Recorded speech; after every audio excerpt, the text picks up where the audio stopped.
We'll talk to Manchester United now and get the pain over for. Let's get. So into it's my this. turn, yes? Yeah. It's a KG roast. I've got my cape. Yeah, it's Sunday, but it's a roast. Nah. I knew you lot was gonna come with some bullshit. What cape is this? It's my cape from home, bro. I'm ready to defend my manager. Oh my Let's go, because I know you lot are gonna chat some shit. Yeah. No. Yeah? I can't hate it because Newcastle lost to Brighton the game You've before. never tweeted me before. He tweeted, bro. This guy can speak to me in the chat. He can message me like, yo, text. This guy tweeted me. I said, what did he say? Let's get it. What did he say? Can't wait to see because I admire. Well, Newcastle lost to Brighton, but the thing is, we lost to their first team. They made 6 changes and still swept you lot aside like hot garbage. You've lost 3 out of 5 now. That's the worst start to a Premier League season in the for Manchester United. Yes, in the Premier League ever. Yep. And this is under Ten Hag, your manager, right? Yeah. And if there's anyone who's defended him, God bless you.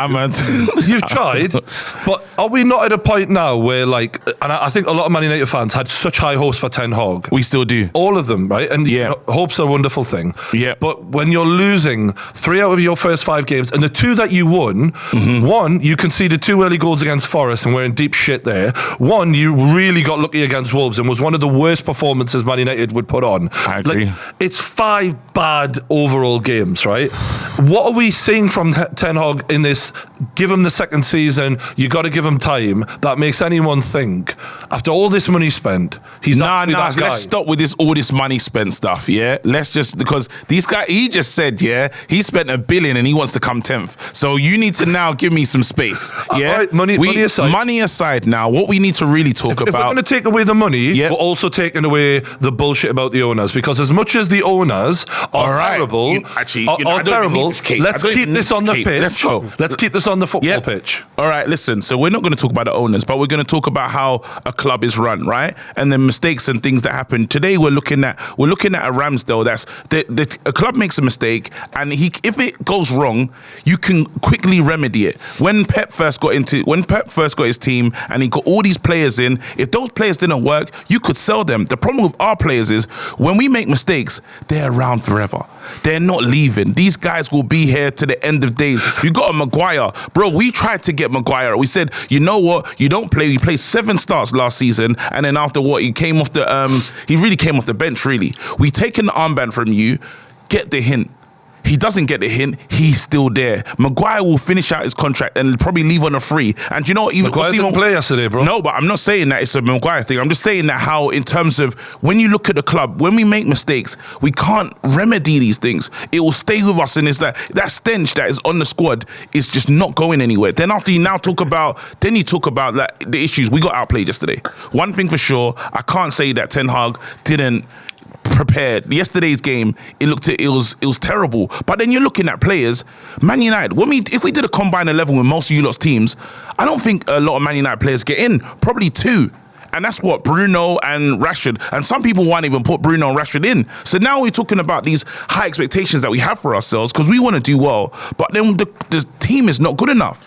That's what it really is. Think, what? The team's not good enough. Let me respond. The team's not good enough. You really think though, right? And I'm not saying Manchester United obviously they're not performing. Yeah. So I've got to accept the players on the pitch aren't of the level that they should be for a Manchester United team. But the players, the squads that you've struggled against this season, I'm talking Wolves. The Arsenal game, we played, in the end of it was Maguire and Evans in the back four in 2023. Yeah, that's ridiculous. That is one game to be fair. And that's probably our best game that we actually played when we tried to play a decent brand of football. What happened though? You were organised and you were respectful. Whenever you guys are expected to win and take the game to a team, you are shown to not have a good enough plan. If we're looking at what the reason Ten Hag was brought in was to put Ten Hag ball onto this Manchester United team to do, and he was trying it this season. And he should have been trying it last season. No, he couldn't because he knew they didn't have good enough players. He's not trying it this season. He is trying it this season. You're still playing transition. No, we're not playing transition traditional football. We're not. I'm telling you right now,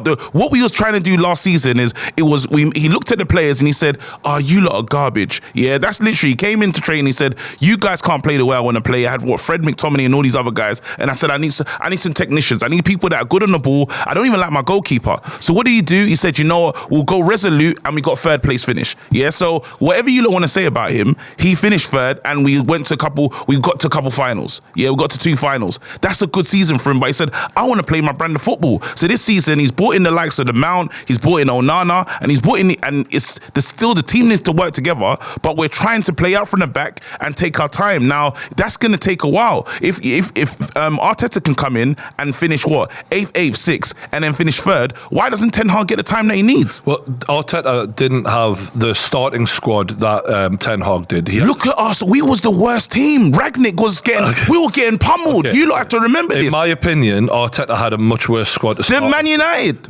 You guys have literally got £1 billion in that squad. It's not even what you can say it's worth £1 billion. It's spent wrong. It's worth it. It's not £1 billion. But Arsenal were far behind where you were picked up from. Never. Right.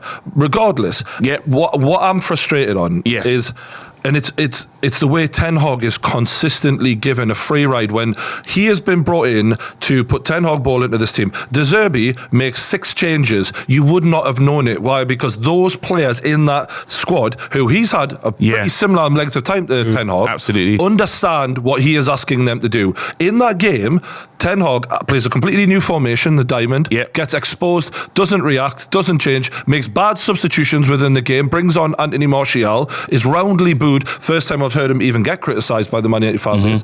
And what was working was Højlund. He was a bit of a threat. But if you could have broken him though. Again, the Man United, when the fans start booing, I heard Man United fans the whole time say, hey, we need a new goalkeeper. Yeah, that was the biggest argument. Shot stop is not enough. That was all the fans. Yeah, now we got in this new guy, great kicking, shot stopping. It's a bit ropey, and now all of a sudden, choice. It was. But then a manager should be able to make a manager can make mistakes. We're looking at right now, Ramsdale's not in the team. Ramsdale's not in the team. If a manager makes mistakes and says, you know what, I can easily rectify those things. The problem with Man United is right now, I don't know if it's the budget that we have, but we can't do what we used to do. Okay. And that's you have to take that. Yeah, but you have to take that as guys. If we're getting it, where's the accountability, KG? Where's the accountability? You're just having on who? No, but you're making excuses for Ten Hag. But I'm saying that it's... I haven't seen any sort of criticism since we've started this conversation for the manager. No, because I think it's... No, I will criticise Ten Hag. I will criticise Ten Hag, but then at the moment... So what is the criticism of Ten Hag? Give me one criticism. The criticism of Ten Hag right now is, when you look to the team yesterday, I would have taken Rashford out. I would have said, Rashford, you saw clips of Rashford walking. You've seen Rashford, sometimes he's on the pitch for too long. So one of your better players, who is potentially a game changer, who just scored against Arsenal, your last game, you take him out. I'll take him out of the team. I would take him out. But if you look at check Man United fans, I'm telling you right now, with Rashford, there's times when he's been a bit too selfish. There's times when Højlund is there, passing so through, the and he won't attitude of pass Rashford it. wasn't great, and there was a chance for him to cross to Højlund. He made that mistake. However, in my opinion, if you look at Man United, and this has been under Ten Hag from the get-go, if you stop Bruno Fernandes and you stop Rashford, Ten Hag has no other ideas. He has no other plan. He's a one-dimensional manager in that he puts everything on the match winners. He's relying on individual brilliance. He's not relying on a system. If you look at De Zerbi, Eddie Howe, Arteta, Pep Guardiola, like most other top managers, it's system. There's no way Ten Hag has built a system there. But his system is taking time out. I'm not going to lie. It's annoying how long it is taking, because I do want it to. I don't see it in place. It's gonna but I'm saying that Man United, how far and how bad we've been. Before we have been a counter-attack team. It's probably in our DNA, really. Get the ball wide, down the wing, let something happen. That's who Man United have been for such a long time. Now we're trying to be good in possession, look after the ball. And this is things that we're not good at. Literally, we're just genuinely not good at these things. And then the issue with, we're having breakdowns in moments. You got the Sancho issue that's happened from nowhere. Do you not think that part of the reason isn't just the possession, though? It's like, when you lose the ball, the tracking back, that's part of motivation as well, like Casemiro getting caught out, McTominay getting caught out, Bruno Fernandes getting caught out, not tracking their men. So who's that on then? Who's that on? Even for the table, who's that on? Is that on the manager or is it on the players? Both. Because the players have been a lot of the players have got a lot of managers sacked. These guys have seen so many different managers. So that's a narrative that I'm saying from the Man United fan base of this lot will throw this manager under the bus. But like half of the team at least have been bought by Ten Hag. So he has signed a lot of these players. So to say that, and his first season was successful though. This is the thing. Then tell me why you've regressed. But there were signs this season that were how have you regressed? This is what I want to know, right? If so, last season you're saying it's success. Yeah. But third place finish, 2 cup finals, you won the League Cup. Cool. I agree with you. I think that's a good first season. It's a good first season for second a team season now you got to crack on. You've made more.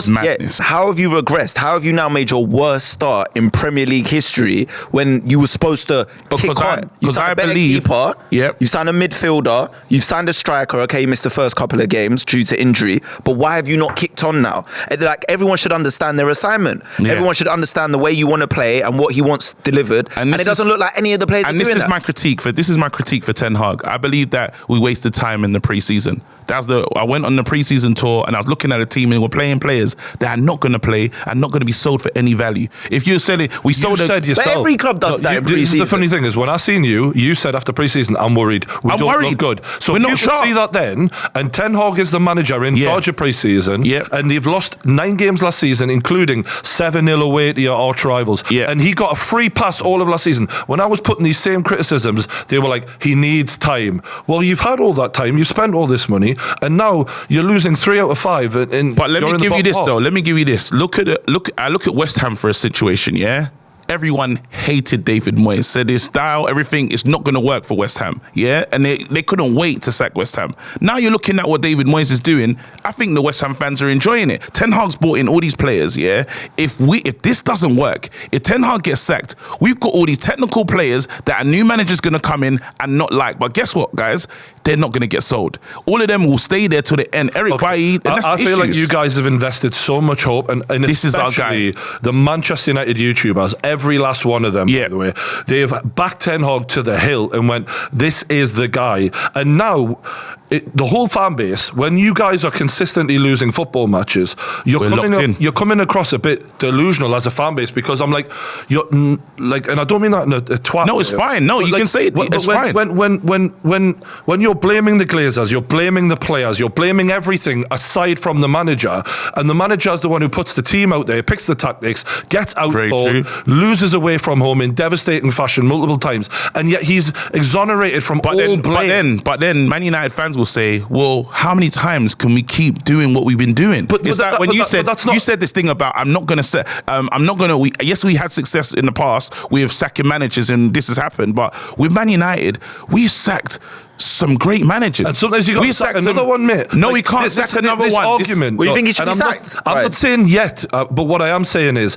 the fact that there is not enough pressure on Ten Hag is really astounding to me, because we learn our ways. Fans are saying, well, it'll be the same under the Glazers no matter who's the manager, and I get that may have some truth into it, but they're not mutually exclusive. You can't just say it's either the Glazers' fault or it's Ten Hag's fault. Yeah, the Glazers are crap, but Ten Hag should be doing better. He should, and the killer is give him, he does need more time, and I accept that. But one thing Man United fans are saying this time is, we're not going to do what we've done before. We're the kings of saying, we said Oli out, we said, well, Carrick had a short-term little role, Ragnick, all these we've had different managers come in and it's not worked, and now we're saying, you know what, we're chilling. This is our bed. We're gonna lay in it. I rate that, because Man United fans have been criticised for not sticking by people. So, but it's like you've gone from one extreme to the other. We're like extreme. He's beating you up, man. Leave him. The Sancho thing. I want to open this up to the rest of the table, because we've had a bit of back and forth between me and KG. What do we think about Sancho? Because they've basically said you're training on your own now. Is that harsh or fair, depending on what you know about the situation? I think there's a lack of forward thinking from Ten Hag, because one thing you would say is, say for example, Chelsea are bringing players in left, right and centre and whatever. I don't know whether they're Mauricio Pochettino brought in players. We would only be able to assume that for the most part the transfers that Man United have had, the incomings, are picked by Erik Ten Hag. If not, there's an awful coincidental pattern there that it's normally people he's worked with or people that have come from the Dutch league and whatever. So you'd look at the players that have been brought in, and I would obviously look at the fact that you let go of Anthony Elanga, yet at the time of doing that, okay, no one could have foreseen what was going to happen with Anthony. But what you could see... Sorry, to interject.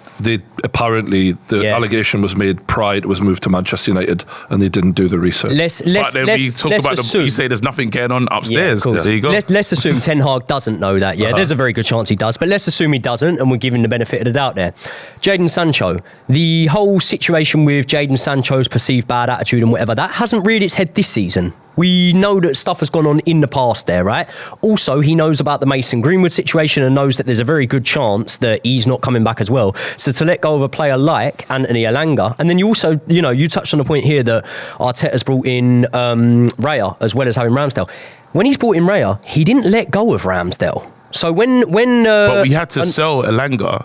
He's actually the club's record sell. No, but say when Onana's come in, right? De Gea could have still potentially signed a new contract and still been there, and then you could have seen the way that maybe Arteta is. So I think there is a little bit of suggestion there that there could be a slight lack of forward thinking. Or just on that, and it's a good point. Did you desperately need a new goalkeeper, or did you desperately need other positions filled, which could have had that money used? Yeah. Because to me, I'm not saying a new goalkeeper was a bad signing, but David De Gea to me wasn't a terrible goalkeeper, and there were other areas. Well, I'm not being funny, but Onana hasn't shown me shit this season to say he's better. Yeah. So if we're looking at what you've went and what the money that you've outlaid to get this kid in, I'm sure in time he'll show it was probably a good idea, but to me, you're looking at that team thinking you had worse areas that needed attention immediately. To answer that, and this is where when you say the critique for the manager, the Mount one was for me the signing that I never understood. It's unnecessary. That's the one where I say, right, even every single Man United fan looked at that and was scratching their head. Then they said, "Oh, you gave him the 7th shirt as well. That's insane." Literally, like.